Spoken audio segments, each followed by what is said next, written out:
How do you pick yourself back up? Ladies,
good morning. Welcome back to the Fee King Show. We are live, I believe, from StreamYard. I've been saying that we're going live on YouTube, LinkedIn, Instagram, Facebook, and I have my producer extraordinaire, Sekou Wright, who, let me tell you, if it were not for Sekou Wright, this would not be happening in this way. And we are working out the kinks. One of the things that I've learned that really resonated with me, she was able to drive it home in a way where no one else has. And I listen to the thought leaders.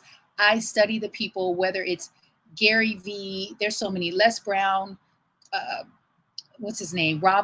Tony Robbins, Zig Ziglar, Napoleon Hill. The name, it's endless. The work is endless. Esther and Jerry Hicks, asking, it is given. Not until my mentor, Arlen Hamilton, not until my mentor, Arlen Hamilton, said this in her book, Your First Million. She says, do the thing in front of your audience. Do the thing in front of your audience so that if and when you fail, you'll be able to teach them exactly what you did and what you're doing different to garner success. I'm paraphrasing. And so I love what Sekou writes, and I just did, because oftentimes people will put off until tomorrow what they could do today because they want it perfect. They want to know all of the things. They want to get it right. They want to look good all the time on social media. There's a line from White Men Can Jump, Woody Harrelson, which is hands down one of my favorite artists. He says in the movie with he and what's his name? Wesley Snipes. He says, Black people would rather look good than, and I'm paraphrasing again, Black people, and because they're talking about basketball, and he said, Black people, brothers would rather look good than to look bad. Again, I'm paraphrasing, but it's something like that. Basically, people would rather create the illusion that everything's fine, that they're successful, they're happy, they're beautiful, like Beyonce says, I wake up like this. No, you don't.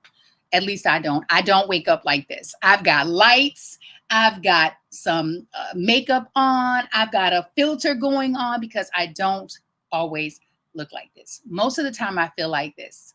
Let's go. Welcome back to the Fee King Show. I'm your hostess with the mostest, Fee King. The Fee King Show is all about who are you on a cellular level when you're going through it, when you're happy, when you are in the cave. Who are you? What do you do? What's your why? How in the world are you keeping your thing all together? I.e., what is your self-care modality?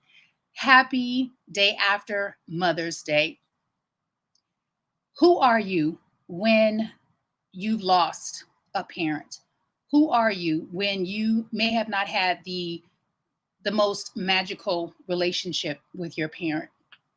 Yesterday was my first Mother's Day where I was in absolute bliss from the time I woke up until the time I fell asleep.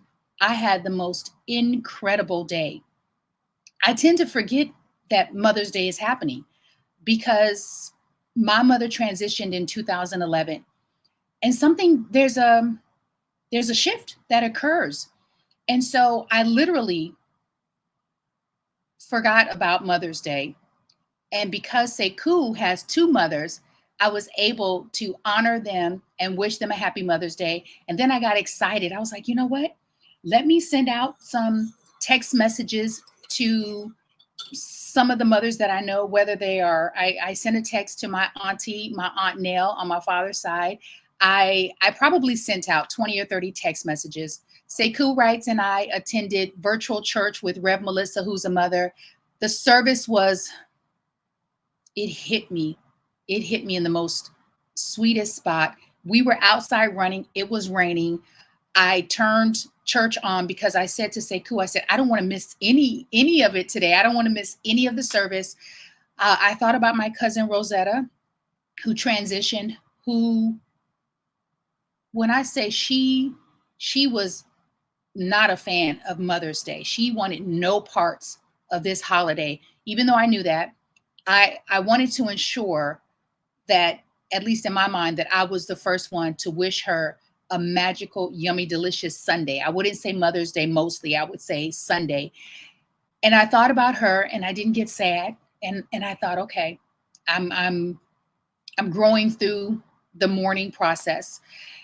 And Sekou writes and I watched movies, and we watched the best movies. We watched 3 movies, and I said, this is a magical Sunday. Why? Because I made it up in my mind that no matter what and no matter who, I am going to have a yummy, delicious, positive, productive, possible, happy day. And it worked. I did. All right. So the question on the table today is what's more important, what they say about you or what you say about you, and what they think about you or what you think about yourself. Oftentimes, we are looking for external validation, external stimulation, when what we ought to think about is, on a cellular level, what do I think about myself? What am I saying to myself? What am I doing to myself? Yesterday in church, virtual church, so Rev Melissa is the senior minister of Rockland CSL Church. And she's talking about celebrating your life while you're here versus when we have a funeral service or a memorial. People tend to come out and say all of these nice, kind, or sometimes not so nice and kind things about someone who's transitioned. And when she said that, I thought, oh my gosh, that was me. At my mom's service, I mean, I went in. I said what I needed to say, and I didn't care who was offended by it. I just didn't care because in my mind, that was the appropriate place to do it. And it may not have been, but it's too late. I did it. And I don't feel any way about it. And so when she said that, I thought, that's how I hope I live my life. I hope that I'm living my life, celebrating my life every day, because not only is tomorrow not promised, but today is not promised for any of us. And that is always in the forefront of my mind. So I'm listening to service and I'm thinking, okay, I'm not going to get emotional because I'm choosing to have a magical, yummy, delicious, positive, possible, productive day. I'm choosing that. She goes on to say that in celebrating your life, God wants us to be in, and I'm paraphrasing, God wants us to praise and worship. And so part of praise is really celebrating. It's dancing, it's singing and moving. And that resonated with me. She then goes on to share a story when she was in, we'll call it seminary school. She graduated from the University of Santa Monica Spiritual Psychology Santa Monica University of Spiritual Psychology. Part of her assignment with one of her mentors was to write her obituary. Yeah. And, during service, we're not supposed to multitask, but I was talking to Sekou because I said, I love that. He was like, you do? I said, yeah, I feel like as an actor, I did something similar to that. And I don't recall exactly what it was. And on one end of the spectrum, it felt a little creepy to think about your obituary. And then I got the opportunity to hold back the tears because everything that she was sharing with us and encouraging us to do was in alignment with who I am right now today and where I am. I created a group on Facebook titled Never Again. There are two components to the group. One is to proclaim and to get clear about what are the things that you're never again going to be. Never again are you going to allow. What are you never again going to say? Never again going to be. The other component is getting your house in order. Every time someone who's close to me transitions from this earthly sphere into this spiritual sphere, I'm changed. I am transformed. When my mother shifted, I was in the hospital room when she took her last breath. And you've heard these things in movies, and I didn't think it was real. And instantaneously, I felt, oh my God, like I knew I was different. I was like, I am no longer who I was before this moment. When my cousin Rosetta transitioned, I missed it by 6 days. And I knew that I was not going to be the same. Like my purpose in life was becoming even more clear. When I created this group, I said, I want to take on the responsibility of helping people to get their house in order while I publicly help myself get my house in order. One of the things that people, I'm just going to say people, because I don't have proof that it's just the African American community. I'm basing that on my own experience that we don't like to talk about death. So I wonder if other cultures, so if you're listening to the Fee King Show and you're Asian, Latin, Native American, whatever, if you're from another country, if in your culture you are comfortable with talking about death and talking about legacy and talking about how you want to leave this earth or who you want to leave things to, do you have a will? Have you named an executor over your estate? Do you have life insurance? Is it a whole life? Is it term life? Do you understand the difference between a whole life policy? Do you understand the difference between a term life policy? Do you understand cash benefit? Do you understand burial insurance? Do you want to be cremated? Do you want a service? Do you want doves being released? All the things. Do you want a casket? What kind of casket? There's so many things, right?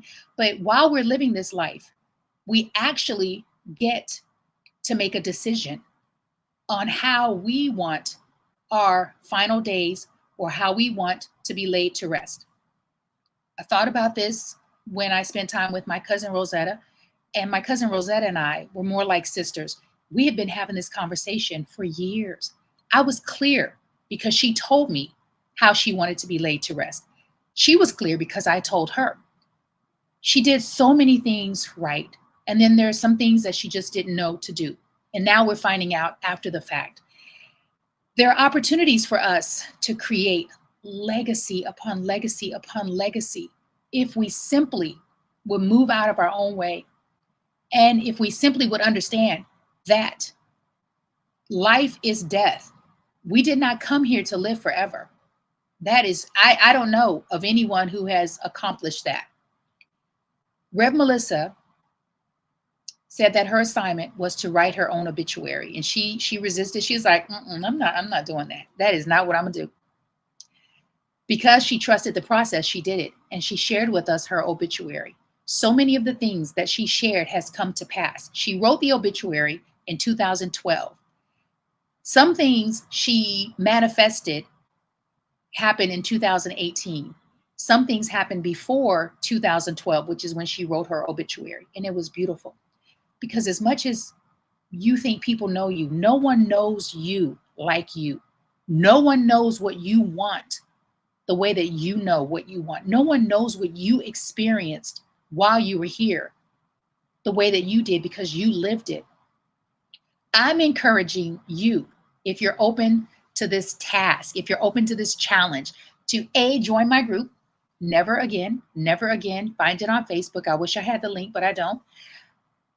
And open yourself up to writing your obituary and feeling those experiences, the uncomfortableness and the uncertainty of it, maybe even the fear of it. But again, no one knows you the way that you know you. The other thing is, in the group, we're going to be sharing. I have my insurance agent. His name is Darvell Williams. What's up, Darvell Williams with New York Life Insurance? The one thing that happened for me and to me when my mother transitioned is I didn't say never again. However, I moved with that in mind, because immediately I got life insurance. And now let me share something with you. When my mother transitioned, I was in transition as well. I was in the process of moving from LA to Omaha. I lived in Calabasas. I'm sorry, Calabasas. I was renting a beautiful, beautiful studio apartment from Tico Wells of the Five Heartbeats. And me and that dude became really good friends. I remember Tico saying to me, Fee, are you sure you want to give up your apartment? Because, you don't know. Right. And I just was not trying to have that conversation with Tico. I was just like, Tico, I'm going to Omaha to be with my mom. What he was saying is what if she passes either shortly after you get there or before you get there? And for me, I was just like, I was so steadfast and focused on getting there, had a plan. And I tell you something, I've said this before, if you want to make God laugh, tell God your plans. I received a call maybe 3 weeks before I was planning to actually move. The call said, you need to get here. And I was like, so you mean, no, you need to get here. If you can get here today, you need to get here today. And I'm like, oh my God. So I got there just in time to be with my mom when she transitioned.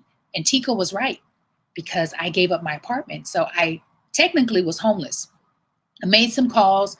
My best friend who had already transitioned, her family took me in and treated me like these people. The Pinions have always treated me like family, always treated me like a daughter, and they took care of me. Like, I was able to be in a safe place to mourn and to recover. And so one of the things that I committed myself to, even in a state of being homeless and giving up my training business, because I was leaving. I was leaving LA for Omaha. I said, I've got to have life insurance, because I don't want to be a burden to my sister. I don't want to be a burden to anyone. I don't want people to not be able to mourn me while they're trying to do a GoFundMe or something like that. And there's no judgment against that, because I've done numerous GoFundMe. I just did not want that for myself. I had done my one-woman show, met Darvell Williams. He came to see my show a couple times. And I remember that he told me, he was in the life insurance industry. I called Darvell. We made it happen. To this day, out of all of life's ups and downs and ins and outs and uncertainties, I have maintained my whole life insurance policy. I'm in the process of increasing the face value of my whole life insurance policy. Darvell will be in the group to help you navigate that process, because what I learned from Darvell is that not only is this a life insurance policy with a death benefit, but it's also a retirement vehicle. So that if at a certain time in your life, maybe you're 65 or 70, if you want to pull some of the dividends out of the policy to live off of, you can. I was like, what? That is amazing. So that's why I'm in a place where I really I am determined to increase the face value of that policy.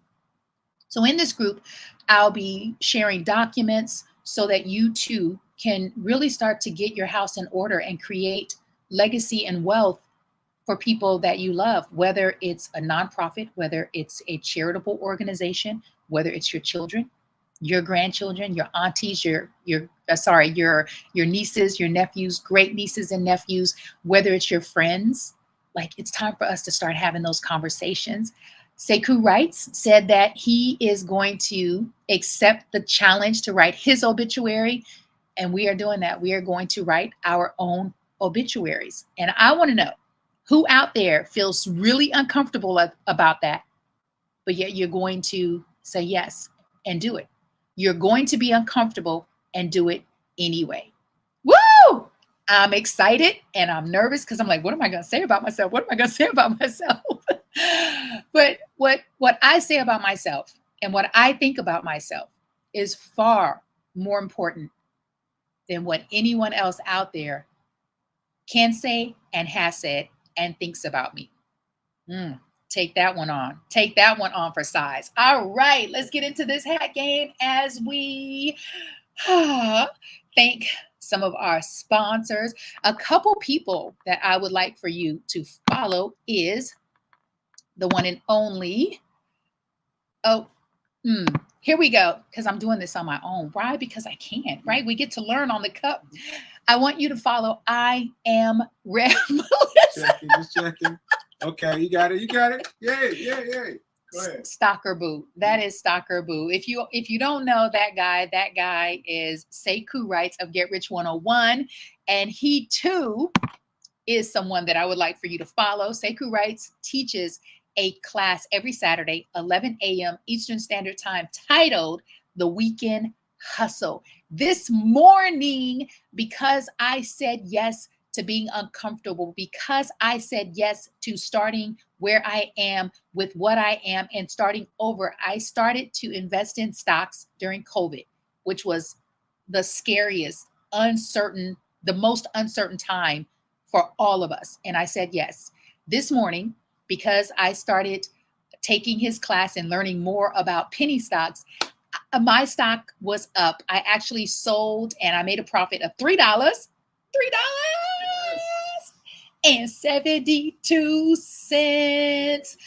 Whew, a slow nickel beats a fast dime. Any time of the day, we are determined to become millionaires so that we can be of service to more people, so that we can do this work from our cups being full, just being full. Thank you, Sekou Writes, Get Rich 101. Follow him. Thank you to my sponsors. Thank you so much, Her Glow. Her Glow Candy Shop. I absolutely love everything that she does, who she is, what she stands for. I love her business model. I love her conversation piece accessories, her ear candy. I am dripping with sweet, yummy, delicious ear candy. That's herglowcandyshop.com. Check her out online. Get your own candy on. Thank you so much to my sponsor. He does my intro music, my edited video, my beats. He is the producer extraordinaire. He lives on the island of St. Thomas. Free Your Soul Publishing. That is Bobby Tamir. Bobby is actually in the NYC right now, so I'm looking forward to getting to see him again and to introduce him to my fiance, Sekou Writes.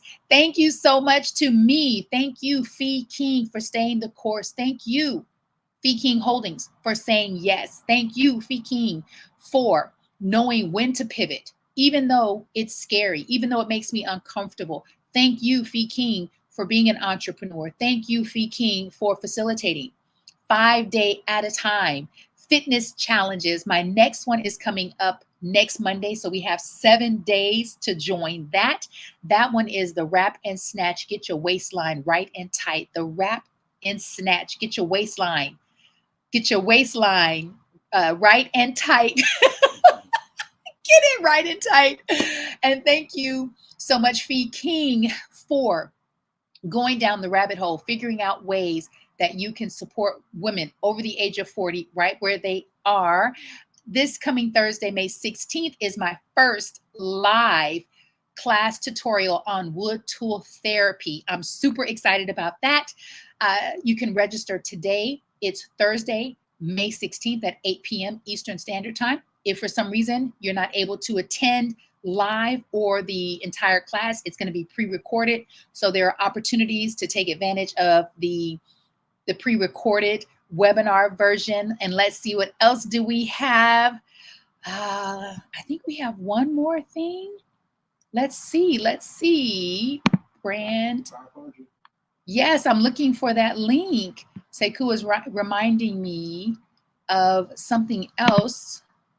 So I'm going to find it because I put it in here and I don't see it. And it's the link. So as you all know, maybe you don't because you're just tuning into the Fee King Show, I created a movement. It's titled A Social Experiment, where I'm asking 1 million people, one individual person, cumulatively 1 million people, to gift me $1 each. And it's so important that copied, I need it to go back out, and I'm going to go in and create this banner because it is, like I said, that important. Yep. Sekou's like, yep. Nope, I think I got it, sir. Show. Here it is. All righty. And so people have been sending $1, and then people like Demetrius Short and Donna Marie and Red Melissa and Sekou Wrights have been gifting more than $1, which is such a blessing. Thank you. And yes, you can do that, but you don't have to. You can actually help me to complete this social experiment of raising $1 million. One of the things that my mentor, Arlen Hamilton, says is that wealthy people collaborate and they create partnerships. Wealthy people raise money, whether it's via venture capital, a loan, grants, angel investors, benefactors, or crowdfundies. They raise money so that they can attract people with more money to help manifest their vision. I have a vision of not only working with the unhoused and homeless community, but I have a vision of ending homelessness in this country. Because if we don't do something drastic, it is only going to get bigger and bigger and bigger. For me, seeing people living on the streets, whether I'm in New York City, Baltimore, whether I'm in San Francisco, LA, is not normal.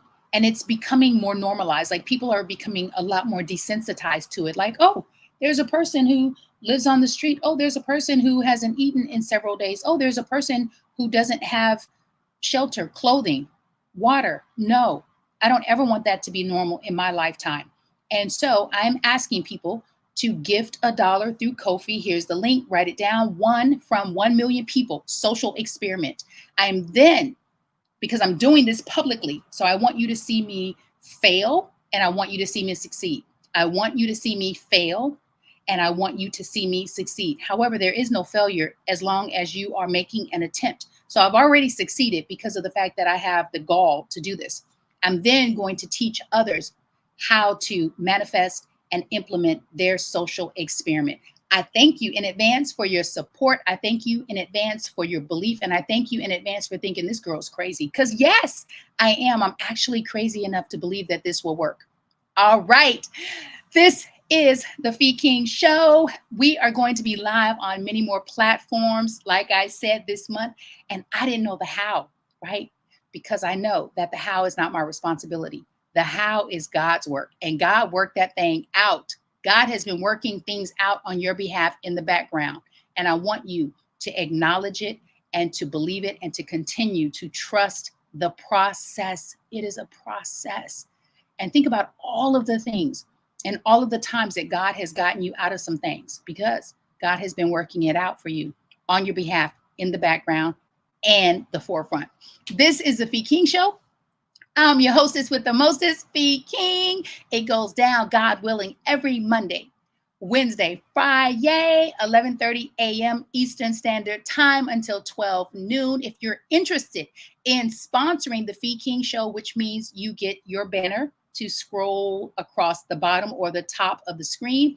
You also get many commercials made out of the Fee King Show to be shared on TikTok, YouTube, Instagram, Facebook, LinkedIn. I have almost 90,000 person potential reach, and it's growing and it's growing and it's growing. So share the good news. Sharing is caring. If you found any value in the Fee King Show, I lovingly invite and encourage you to share.